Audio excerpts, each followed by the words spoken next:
আসসালামু আলাইকুম রহমতুল্লাহি ওবরকাতুহু। সম্মানিত দর্শক, আপনারা কি টের পাচ্ছেন যে সরকারের কাজকর্মে কোনো ধারাবাহিকতা নেই? সারা বাংলাদেশে আইনশৃঙ্খলা যে অবনতি এবং একই সঙ্গে পাল্লা দিয়ে পুলিশের মধ্যে যে অস্থিরতা, সেই অস্থিরতার কারণে কি হচ্ছে, পুরো সরকারের যে কর্মকাণ্ড, পুরো কর্মকাণ্ড প্যারালাইজড হয়ে যাচ্ছে। একটা করে শুরু করি। প্রথমে আইনশৃঙ্খলার দিকে যদি আপনি তাকান, আপনি দেখবেন যে এমন সব অপরাধ, অদ্ভুত সব অপরাধ যেগুলো হচ্ছে এই বাংলাদেশে, যা আগে কখনো কল্পনা করা যেত না। চাঁদাবাজি হোক কিংবা পাওনা টাকা আদায়ের জন্য হোক, বরিশালে যে ঘটনাটি ঘটেছে, একজন ভুক্তভোগী বয়স্ক মানুষ তার অন্ডকোষ চেপে ধরে তার সঙ্গে যে নির্মম এবং নিষ্ঠুর আচরণ করা হয়েছে, গালাগালি, মানে একটা অপ্রতিরোধ্য অবস্থা।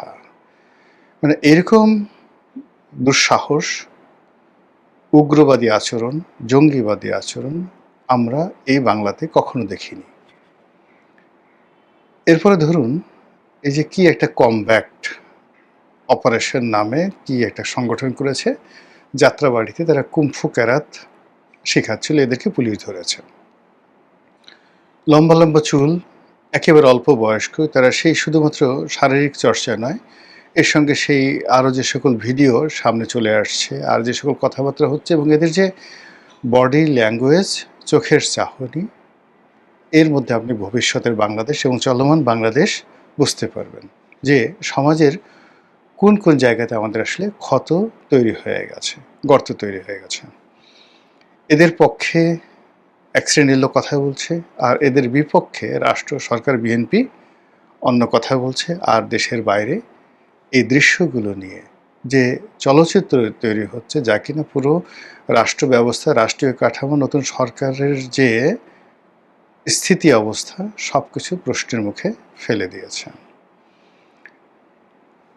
আপনি যদি আইন অঙ্গনে যান, সেখানে গিয়ে দেখবেন যে সুপ্রিম কোর্টে, যেটা বার কাউন্সিল বলেন, বাংলাদেশ বার কাউন্সিল, কিংবা ধরুন অ্যাটর্নি জেনারেলের অফিস, তারপরে সেখানে সরকার দলীয় আইনজীবী যারা আছেন, তারা, এদের মধ্যে যে অন্তর্কলহ, দ্বন্দ্ব, সংঘাত, বিবাদ, বিসংবাদ, সব কিছু এত চরম আকার ধারণ করেছে, যার ফলে উচ্চ আদালত থেকে নিম্ন আদালতের পুরো বিচার ব্যবস্থা এতটা মারাত্মকভাবে বিঘ্নিত হচ্ছে, যেটি ইতিপূর্বে কখনো হতো না।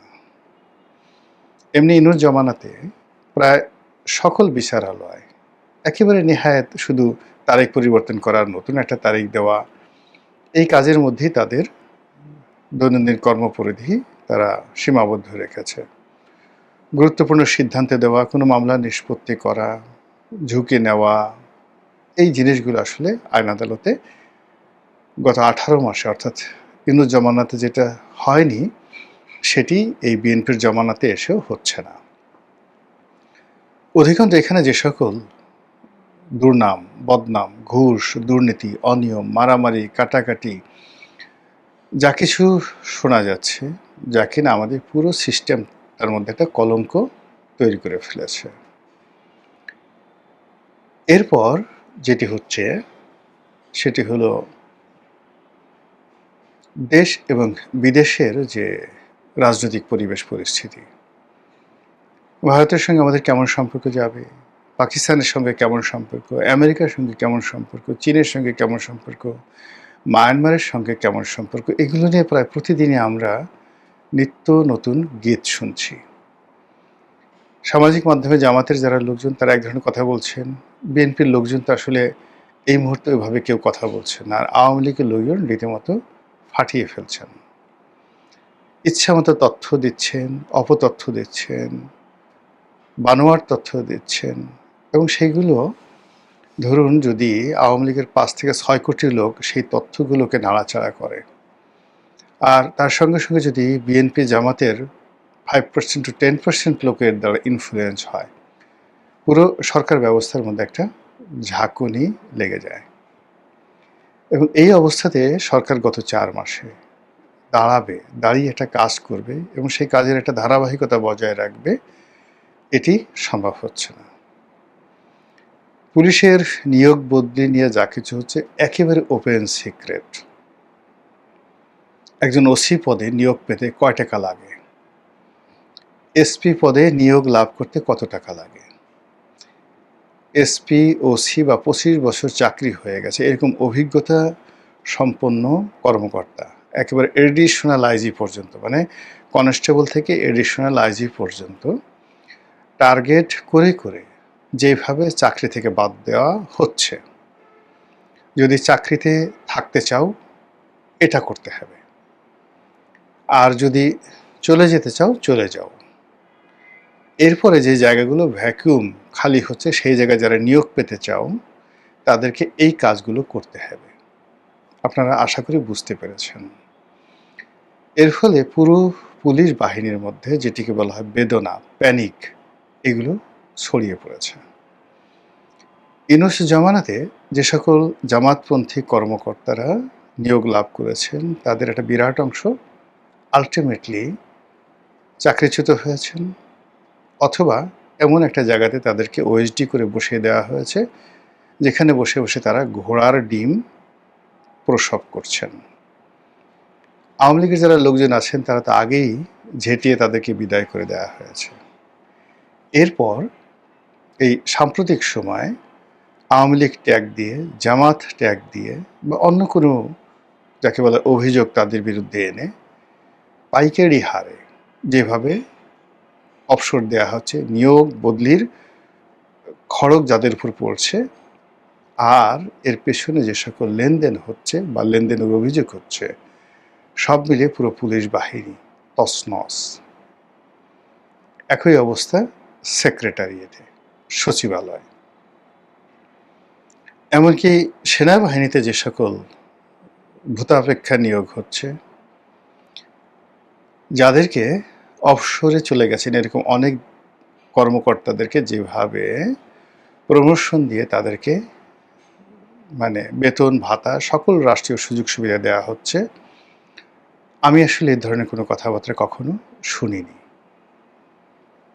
ফলে কি হলো, এখন যদি আপনি 73 থেকে এই ধারাবাহিকতা টানতে থাকেন, পুরো বাহিনীর মধ্যে যা কিছু হবে এটা যে কোথায় গিয়ে শেষ হবে এবং বর্তমান প্রধানমন্ত্রী বা তার যারা ক্যাবিনেট তারা কিভাবে এটা সামাল দিবে আমার মাথায় একেবারে ঢুকছে না। অন্যদিকে অর্থনীতির যে সূচকগুলো আছে সেই সূচকগুলো সোজা না করে, ব্যবসা বান্ধব না করে যা কিছু করা হচ্ছে তাতে করে পুরো পরিস্থিতি মানে এলোমেলো হয়ে যাচ্ছে। ব্যাংক, বিমা, মানে এখানে সরকার কি টাকা ছাপিয়ে টাকা দেবে, না এগুলিকে রক্ষা করার জন্য কি করবে, না দেউলিয়া আইন করে যারা খারাপ কাজ করেছে তাদেরকে দেউলিয়া ঘোষণা করবে, এই বিষয়গুলো এখনো সিদ্ধান্ত নিতে পারেনি। অন্যদিকে দেশের যে সকল বড় বড় ঋণ খেলাপি রয়েছে তাদেরকে যেমন ব্যবসায় ফেরত আনার চেষ্টা করা হচ্ছে এবং এমন প্রক্রিয়াতে চেষ্টা করা হচ্ছে যেখানে 30,000 40,000 কোটি টাকা দিলেও সেই টাকা থাকবে না। যেমন ধরেন সিটি গ্রুপ, বাংলাদেশের বৃহত্তম গ্রুপ, এখন তাদেরকে চালু রাখার জন্য, বাঁচানোর জন্য অনেকগুলো ব্যাংক প্রায় 30,000 কোটি টাকার একটা তহবিল ঘোষণা করেছে 36টি ব্যাংক মিলে। কিন্তু সমস্যা হলো যে তারা বড় বড় দুটো প্রজেক্ট করেছে, যেই দুটো প্রজেক্টে আনুমানিক 12,000 কোটি টাকা তাদের বিনিয়োগ। তো এই দুটো প্রজেক্ট তাদের গলার কাটা। এখন এই দুটো প্রজেক্ট রেখে, এই অবস্থায় রেখে তারা কোনো অবস্থাতেই 1 লক্ষ কোটি টাকা তাদেরকে দেওয়া হলে তারা লাভে যেতে পারবে না। আর এই দুটো প্রজেক্টের জন্য বেশি দরকার হলো গ্যাস কানেকশন। সেই গ্যাস কানেকশন সরকার দিতে পারছে না, বরং এই গত 4 মাসে গ্যাসের যে সরবরাহ এটা আরও খারাপ অবস্থায় পৌঁছে গেছে। ফলে সিটি গ্রুপের ভাগ্যে কি আছে আমরা বলতে পারি না। 50,000 কর্মচারী, প্রায় 40,000 কোটি টাকার দেনা এবং 1 লক্ষ কোটি টাকার উপরে তাদের যাকে বলা হয় অন্যান্য যে লোন টোন সব মিলিয়ে আছে, মানে 40,000 কোটি টাকা হলো খেলাফি হয়ে গেছে, আর 1 লক্ষ কোটি টাকা টোটাল ঋণ। এই হলো ওদের অবস্থা। একই অবস্থা মেঘনা গ্রুপের। মেঘনা গ্রুপের অবস্থাও ভালো না। অন্যদিকে Bashundhara group, Neville group, S Alam group সহ এরকম আরও 10টি বড় বড় গ্রুপ যাদের বিরুদ্ধে সরকার মামলা করবে। ফলে কি হলো, এই সকল শিল্প প্রতিষ্ঠানগুলোতে রীতিমতো প্যানিক ছড়িয়ে পড়েছে। যা কিছু তারা চলছিল সেগুলো বন্ধ হয়ে গেছে। অনেক প্রতিষ্ঠানে 2 মাস, 3 মাস, 4 মাস যাবৎ তারা বেতন দিতে পারছে না বা মালিক বেতন দিচ্ছে না। তারা ধরে নিচ্ছে যেহেতু মামলা হবে বন্ধ করে দিতে হবে, কাজে এখানে আর লাশ টানার দরকার নেই, এখান থেকে যা পারো যতটুকু পারো সরিয়ে আমরা যেন ভবিষ্যতে যদি জেলে যাই, দেশের বাইরে চলে যাই, অন্য কোনো দুর্ভোগ দুর্দশাতে পড়ি যেন কোনো মতে ডাল ভাত খেয়ে বাঁচতে পারি, বাকিটা ফিসিবিল্লাহ। এইভাবে 10টা গ্রুপের মধ্যে প্যানিক ছড়িয়ে পড়েছে। অন্যদিকে গার্মেন্টসের যে সেক্টর, হাতে গোনা বড় বড় কিছু শিল্প প্রতিষ্ঠান যারা A to Z যাদের সার্ভিস আছে, যেমন হামিম গ্রুপ, এরকম কিছু প্রতিষ্ঠান যারা চলছে, আর বাকি যেগুলো মাঝারি আকৃতির শিল্প প্রতিষ্ঠান, ছোট শিল্প প্রতিষ্ঠান, এই প্রতিষ্ঠানগুলো আসলে দাঁড়াতে পারছে না। বাজারে প্রচুর অর্ডার আছে, বায়ার আছে, কিন্তু এই জিনিসগুলো চালু করার জন্য যে বিদ্যুৎ দরকার, গ্যাস দরকার, রানিং ক্যাপিটাল দরকার, মেশিনারিজ দরকার, বিএমআরই করা দরকার, এই বিষয়গুলো করার জন্য যে ব্যাংকগুলো তাদেরকে আর্থিক সহযোগিতা দেবে, এরকম ব্যাকবোন ব্যাংকগুলোর নেই। একটা ছোট উদাহরণ দিই, যেমন ধরুন একটা প্রতিষ্ঠানকে আমি চিনি, যে প্রতিষ্ঠানের ব্যাংকের দেনা 70 কোটি টাকা। আচ্ছা, এই প্রতিষ্ঠানে 70 কোটি টাকার বিপরীতে ব্যাংকের কাছে তাদের লিয়েন দেয়া আছে মাত্র 4 থেকে 5 কোটি টাকার সম্পত্তি, এবং ব্যাংকটা একটা প্রবলেম ব্যাংক। এখন বাংলাদেশ ব্যাংকের হিসাব অনুযায়ী এই যে 70 কোটি টাকা, এটিকে রিশিডিউল করে দেওয়া হয়েছে। ভালো কথা। এখন এই প্রতিষ্ঠানটি যে আবার নতুন করে চালু করবে, চালু করার জন্য তার বেশ কিছু মেশিনারিজ লাগবে, তার কিছু ক্যাপিটাল লাগবে, অন্তত 10 থেকে 12 কোটি টাকার ক্যাপিটাল লাগবে। এই টাকাটা তার ব্যাংক থেকে নিতে হবে। এখন সেটা কিভাবে? এখন সরকারের পক্ষ থেকে বলা হয়েছে যে সরকার একটা ফান্ড রেজ করেছে 30,000 কোটি টাকা, এরকম যে সকল রুগ্ন শিল্প তাদেরকে দেবে। এখন এই শিল্প প্রতিষ্ঠানটি হয়তো 10 কোটি 12 কোটি টাকার জন্য একবার বিজিএমইতে যাচ্ছে, একবার ব্যাংকে যাচ্ছে, একবার বাংলাদেশ ব্যাংকে যাচ্ছে, এইভাবে মানে 1 বছর চলে গেছে, কিন্তু এখন পর্যন্ত শিল্প প্রতিষ্ঠানটি চালু করতে পারেনি। আবার আরেকটা প্রতিষ্ঠানের নেতিবাচক শুনেন, তার ঋণ আছে 130 কোটি টাকা। সে এই ট্রেড পলিটিক্স করে, তার অ্যাসেট, ব্যবসা বাণিজ্য যা কিছু আসছে সব মিলিয়ে তার কাছে 2-3 কোটি টাকার সম্পত্তি নেই, কিন্তু তার ঋণ আছে 130 কোটি টাকা, তাও আবার সরকারি ব্যাংক থেকে।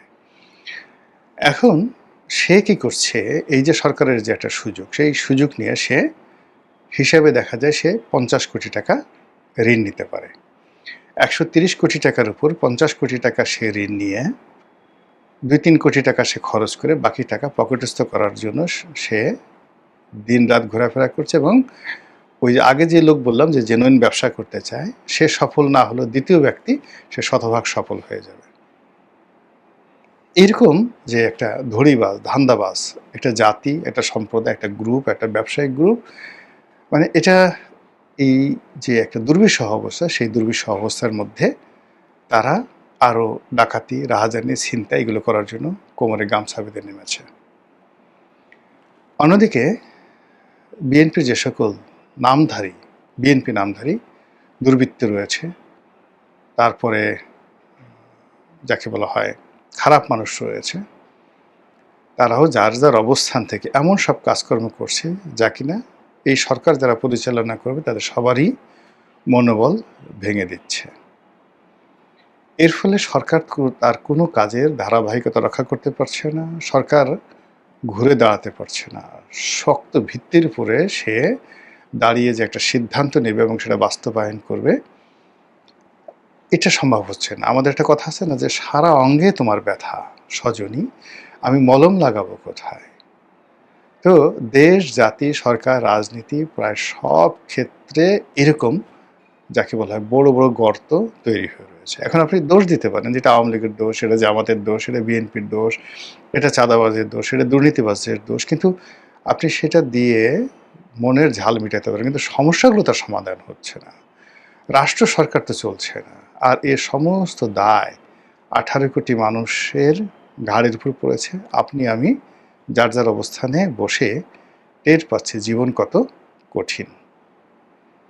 মহান আল্লাহ আমাদের সবাইকে হেদায়েত দান করুন এবং হেফাজত করুন। আসসালামু আলাইকুম ওয়া রাহমাতুল্লাহি ওয়া বারাকাতুহু।